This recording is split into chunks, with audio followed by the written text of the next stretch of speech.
Welcome once again, dear viewers. We greet you in the name of Lord and Jesus Christ. We are so excited to have you here once again. Today we are having our usual guest, but in a special way, with a special topic, which is so important to our life. We thank God who has protected you wherever you are. Today's topic is so important, and we need to understand it more. It's God's will, women's health, family support. Dear viewers, I would like our guest to introduce herself before we proceed. Thank you. My name is Marion Kibuka, and I'm a midwife. Thank you, Madam Marion. You're most welcome to Yugi Golden Eye Media. Thank you. Welcome. Now, thank you for bringing us such a wonderful topic, because everybody loves to know more about it. But before we go into its depth, we would like to read what is the plan of God to our life. We will take our Bibles and we open the book of James, chapter 5, verse 13, which says, "Is any among you suffering? Let him pray. Is anyone cheerful? Let him sing praise." With that verse, it really assures us that there is a plan for God for us to be happy. If you're not happy, we should look for him. Sister Marion Chibuka, Madam Marion Chibuka, can you please take us into the depth of God's will, women's health and family support? Thank you. Okay, this topic is very important, especially for those cultures where women suffer on their own without their family, or our children can be also suffering. I'm going to talk about the seasons. I'm going to talk about the seasons for women. Women have 4 seasons, and this is a plan of God. It is not something which is not natural. It is natural, and it is God's plan. The first season is pre-menopause or menstrual season. That is the first season. It is very important, and the age group is between 12 to 42. Then we have the second season, perimenopause, that is just before menopause, and it takes about 4 to 5 years.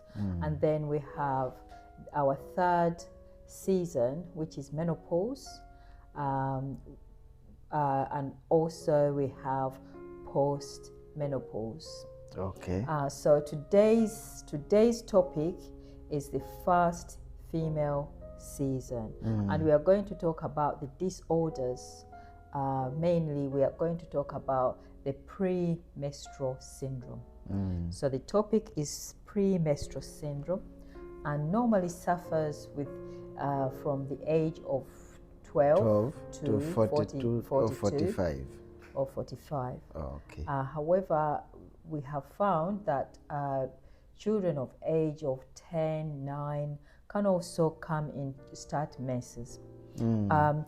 In general, or in starting this topic, I would want to let you know that children or women in this age range who are in good health and have good eating habits, they are less likely to suffer from these sort of syndrome.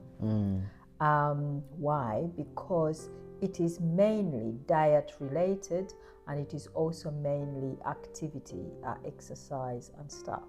So just a second. So for that matter, what we eat impacts a lot on our bodies. Yes. So it reflects on your health.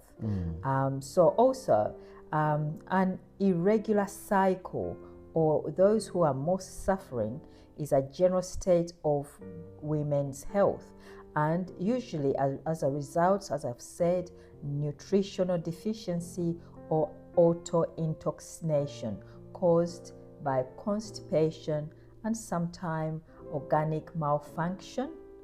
Sometimes it is drugs, and sometimes lack of vitamins or mineral deficiency.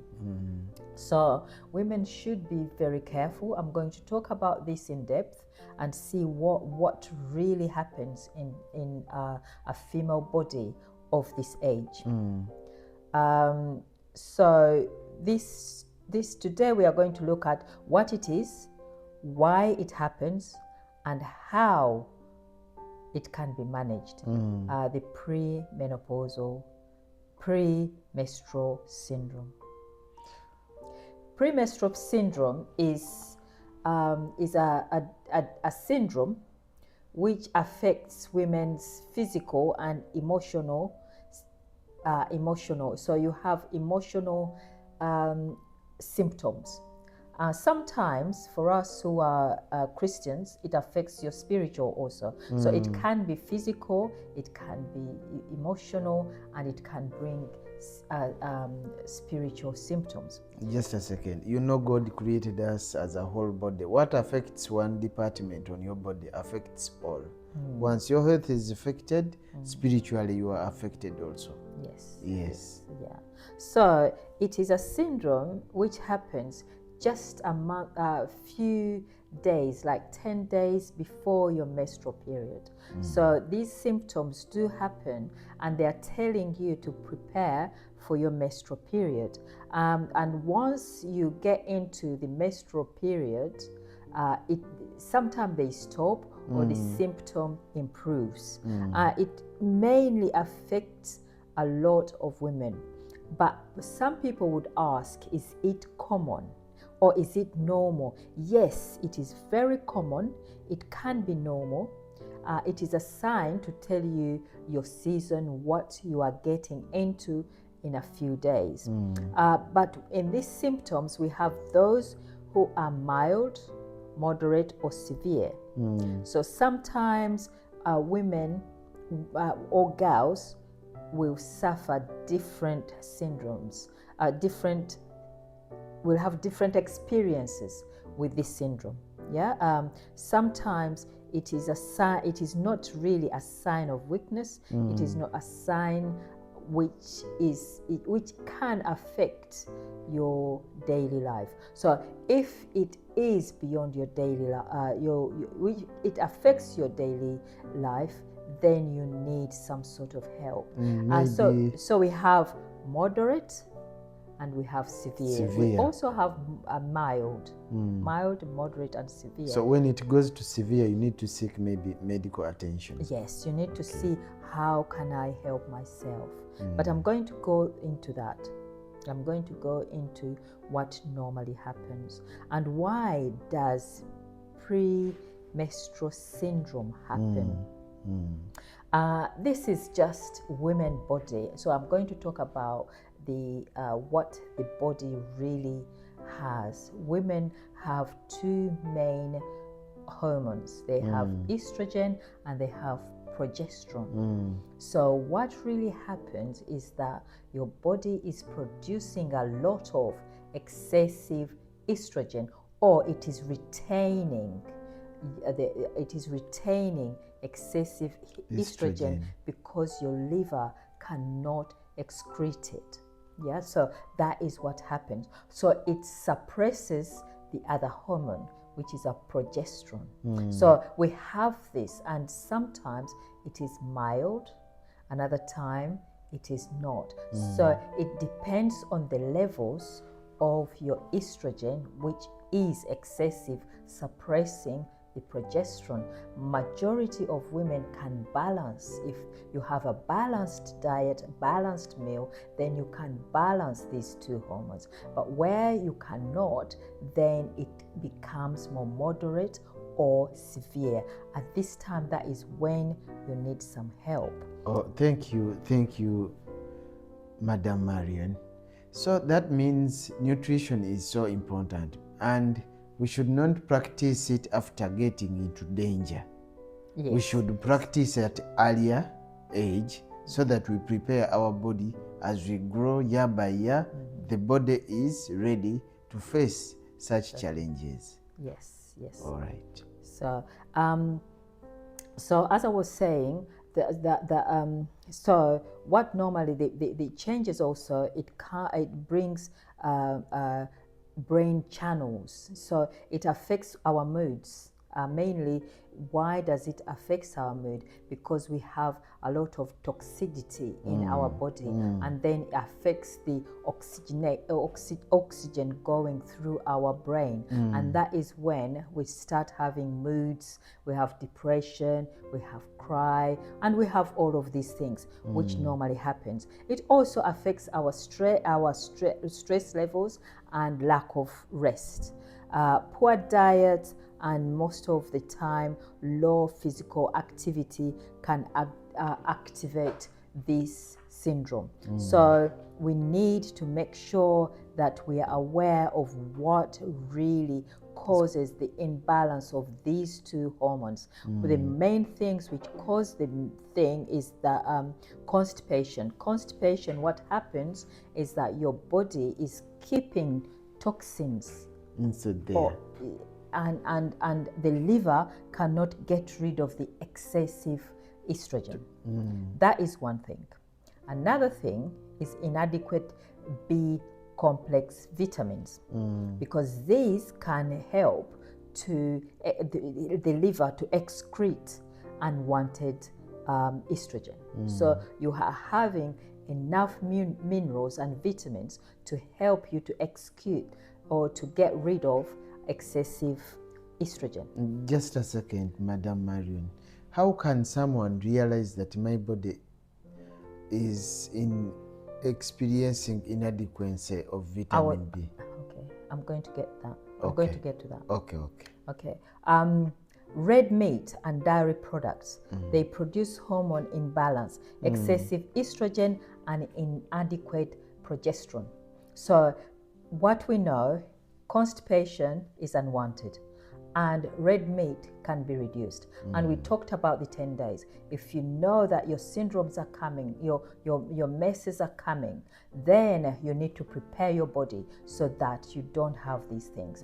And I'm going to talk about the common physical symptoms. Yeah? Yes. That is what you are asking about. Yes. So I'm going to talk about the symptoms you get because of the excessive estrogen and because of probably what you are eating. So you get lower abdominal pain or cramps. People get breast pain and swelling.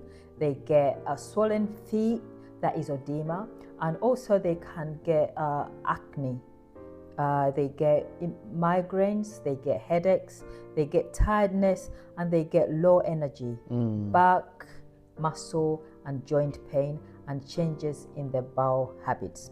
So, as we are looking at the symptoms, each symptom, if you look at it critically, it can help you to identify what you are lacking.